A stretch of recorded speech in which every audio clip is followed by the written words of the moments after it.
Hello everyone. Today is Friday, April 5th. My name is Robyn Cavallaro. I'm a realtor here. I'm gonna get this closer to my microphone. In the Villages, Florida, and I have a weekly update for you. And to start off with, I want to talk with you about average price per square foot. And should you really listen to that or use that as gospel or ignore it? Right, before we get started though, if you're new to this channel, I want you to take a look at this. If you're not new, you can skip right over it. Before we start, make sure you go to my website, robyncavallaro.com, and here's the address here. You can search for any home that's available here, well, in Florida, but in the Villages. And what I've done is I've broken it down by sections. So if you want to search the historic area, you want to search Marion County, you want to search south of 44, and on and on. You can just click on it and search it. You can save the searches. It'll send you emails with market updates. You get notes from me all of the time reminding you, hey, I'm here, do you need help? So don't forget, go and search my website and also get my book. It's available in Amazon in print on Amazon. Also, you can get it on Kindle or as a download on my website. All right, back to the regularly scheduled program. All right, so you're gonna sign up for your search, and I can tell you, I just got off of the phone with support and my web designer, because now we're really starting to get into the thick of redesigning the site. And we found a little flaw where you couldn't go back and find the homes that you saved. So we're in the process of doing a quick fix on that before the actual launch of the new website. And that's still probably a month out. But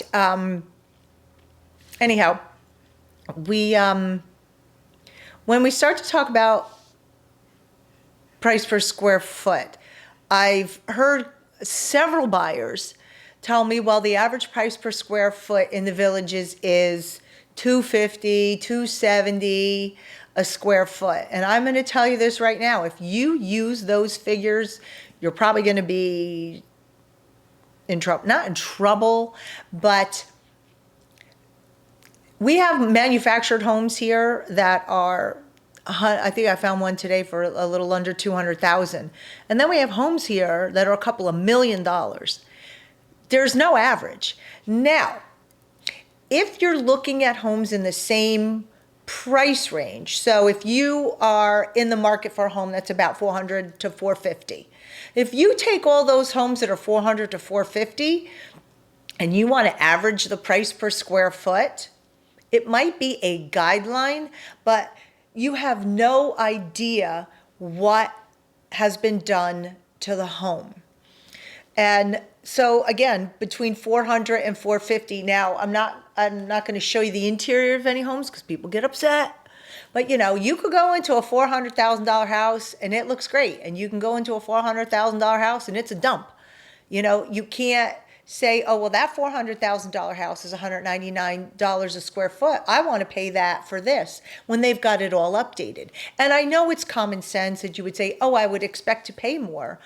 But a lot of people don't, you know, they want to stick by those, this is how much a square foot I should pay, and that's trouble.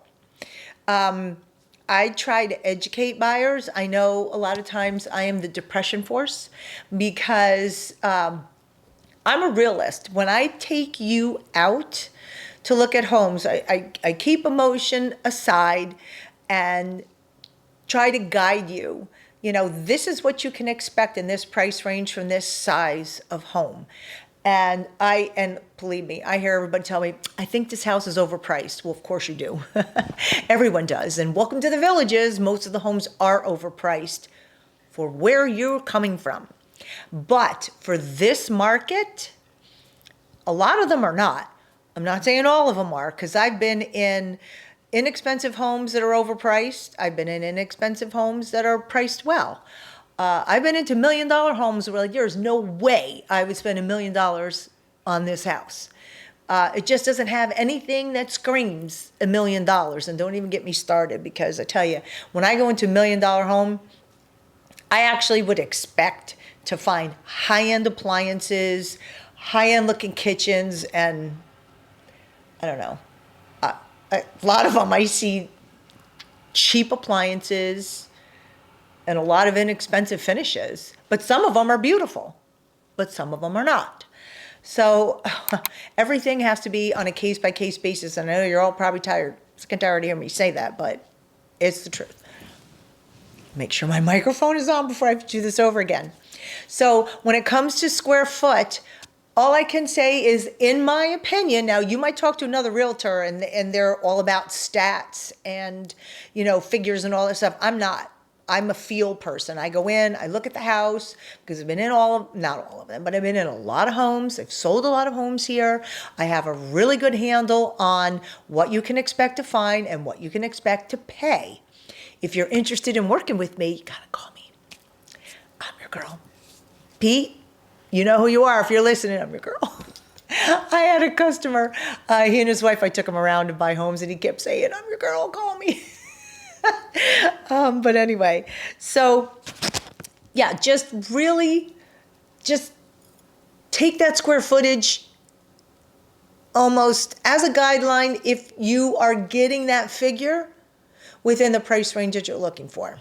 Okay, that's all I can tell you. And I want to talk about two instances that have come up in a minute. I'm just going to go over some of the things that have happened this week, and then discuss.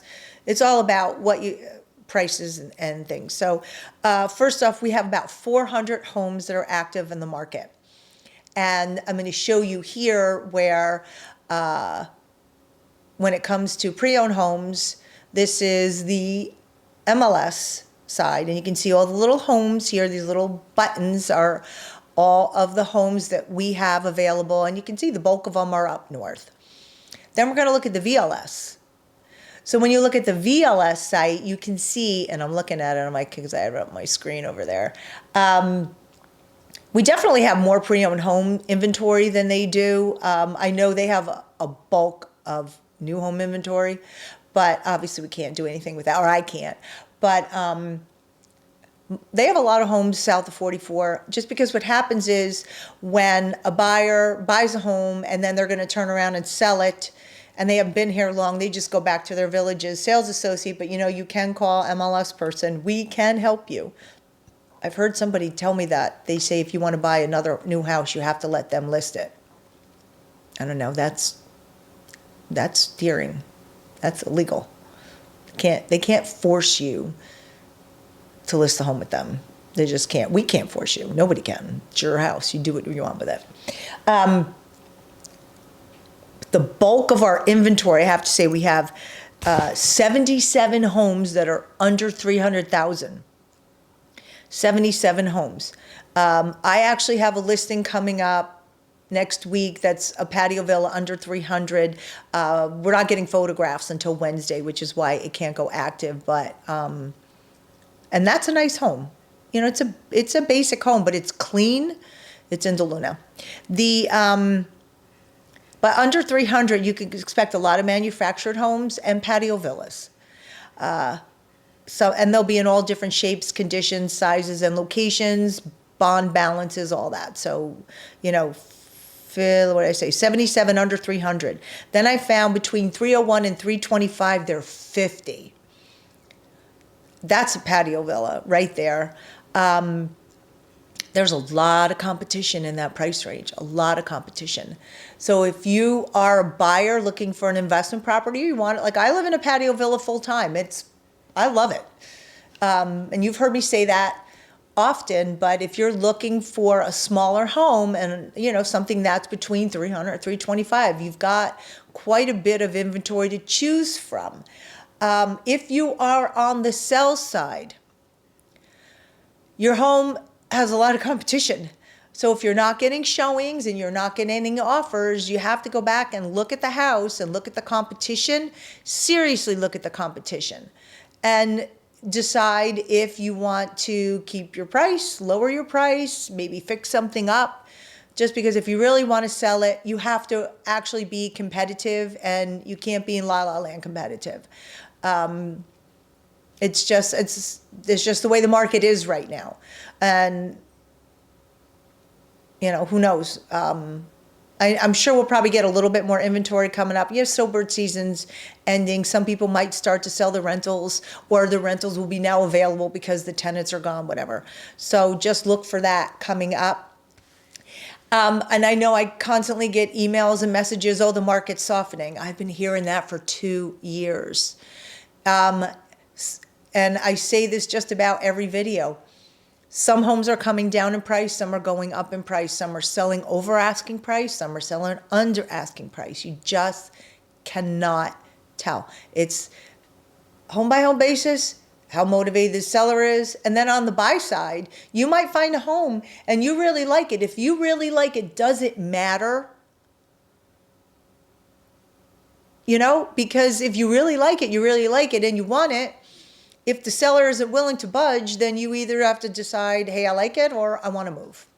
I'm going to move on. So then when we get into that 301 to 400 range, we have, so I did 300 to 325, but I went further and took 301 to 400. We have 156 homes. It's the bulk of our inventory right there. So between $301,000 and $400,000. Now you can expect everything between a patio villa and a small designer. Vinyl sided, stucco, you know, 17 up to 1,800 square feet. More than likely just a 1.5 or a 2-car garage. 2.5 car garage might be a stretch. The more things that you want, block and stucco, 2.5 car garage at that $400,000 range, you're going to have a big project on the interior of the home. So just think about that when you're looking. Between 300 and 350. I know I kind of get these stats all because I was going crazy there thinking, wow, where are we here? There are 96 homes between 301 and 350. Between 300, 325, there's 50. And between 3 and 4, there's 156. Again, bulk of the inventory is right there. So now we're going to jump up. None of these homes have a pool. Anything under $400,000, I could not find one with a pool. 401 to 500,000, there are 82 homes and 5 of them have a pool. One of which is my listing, and that is on Cuthbert. I'll show you a picture of it here. If you're looking for a pool home, this one is up in Marion County. It's a very unique property. She has my decorating taste. The home, the interior might not be for everybody, but I think she did a fantastic job on the inside of that home. Between 500,000 and 600,000, there are 30 homes, and believe it or not, there's one with a pool. One. And then I didn't go all the way up, but between 600 and 900,000, we have 26 homes. So again, the bulk of our homes now are in that $300,000 to $400,000 range. So you got a lot of opportunity there. Last week, we had 44 homes go pending. We sold 34, 23 were cash, 9 were conventional, 2 were VA financing. So we're still seeing a lot of cash. And, you know, the interest rate does affect everyone. It affects probably the sale of the home somewhere else, but a lot of people still have, you know, they're still keeping their home and moving down here with cash. So if you're a seller, the interest rate doesn't necessarily have to affect you. And I do have a lot of buyers who are looking at second properties that the interest rate is annoying, but it's not a deal breaker, and that they will just refinance if and when the interest rate goes down. I want to revisit, we talked about the lawsuit. I know this is top of mind for everyone, and just a couple quick takeaways. Don't expect anything to change right now. And whatever is going to happen is going to happen in June. My prediction, and you'll see this on all, because I follow it on YouTube, I watch a lot of videos about the lawsuit. I would not expect anything to really change. I do believe the sellers will continue to pay the buyer's agent. There are going to be instances where they won't. One topic that did come up is how is the villages going to be affected by it? Well, you always have the ability to negotiate. I don't think you can negotiate their price, their commission rate. Now, I don't know that for a fact, but I don't think you can. They don't have to play ball with anyone because they're their own business and they're not part of NAR. Could they get sued? Sure. But if you want to negotiate commissions, then maybe if you're out there and you want to sell your house, maybe MLS is your best option and not the VLS. But, you know, time will tell. Commission compensation by the seller to the buyer's agent will no longer be able to be listed in the MLS. They're saying they might be able to list it as a concession, but the selling agent will have that information and we will check on that when we go to show you homes. The most important thing I think for you as a buyer is you will have to sign a buyer's agency agreement. And that means I say to you, Mr. and Mrs. Smith, if you want to work with me, my fee is X to help you in the home buying process. And that's everything I do and list out everything that we do. And believe me, people, we just don't open the door and write a contract. So there's a lot that goes on in the home buying process. And if you've purchased a home, you know that. We will negotiate that fee with you in the event the seller doesn't pay. You would be responsible for that fee. You have to sign these agreements. We have to have that information filed with our broker. You can't get away with it. I did have a gentleman, I think I talked about this the other day, call me saying, I'm not signing it. I'm like, all right, whatever. You don't have to sign it. But come July, you're not going to get anyone to show you a house. So that's up to you. You always have the chance. You always have, and now you always have the opportunity. You can call the listing agent on any home and negotiate the listing agent. But I still have, I have a lot of people here buying, but people still buy sight unseen, or they've been here, but yeah, they're still buying sight unseen. And I don't think you just want to go to listing agent. If you are buying sight unseen, and that listing agent will more than likely charge you a fee to write up that contract. So, you know, these things are coming. Just brace yourself for them. I think that's pretty much all I got for this week. It's been a really busy week. I know I haven't been posting a lot of videos just because I've been running ragged. My friend Katie from Texas, who moved here a couple months ago with her husband, Jesse, you see her here, she has passed her state exam and she's been out on calls with me. She'll have all of her paperwork finished by the end of this week or the beginning of the next week. I have a couple listings coming up. She'll start to sit those open houses and she will work with me in the beginning, showing homes. But you need to know that you will be with myself or with Katie. You're in competent hands with Katie, but I am still involved in every step of the process. It may be that she's out with you first, but then she and I will collaborate on which homes that you're interested in. I may go out a second visit with you. And when it comes to contract negotiation, all of that, I will always be involved. I am always here because you are coming to me for my honest and straightforward opinion, and that will never go away. It is very important to me. That is my reputation. That's how I get all of my business, and I want you to know I'm still here working hard for all of you out there. All right, I do have to go. It is 12:30. I have to pick up clients at 1 o'clock. I'm Robyn Cavallaro. I'm a licensed realtor here in the state of Florida, and I sell in the villages. If you're looking to buy or sell a home, gotta give me a call. I'm your girl. All right, everyone. Until next time, you might want to check this video out. I think you might like it. Oh, and I do have a couple home tours coming up. My friend Patrick Shores just remodeled a home. It's his house that he's flipping. I'm going to do a video on that. That one's up in Marion County. I think that's actually it's listed right now. I'm not really sure. Oh, and I'm getting a call. So, all right. Until next time, I'll see ya.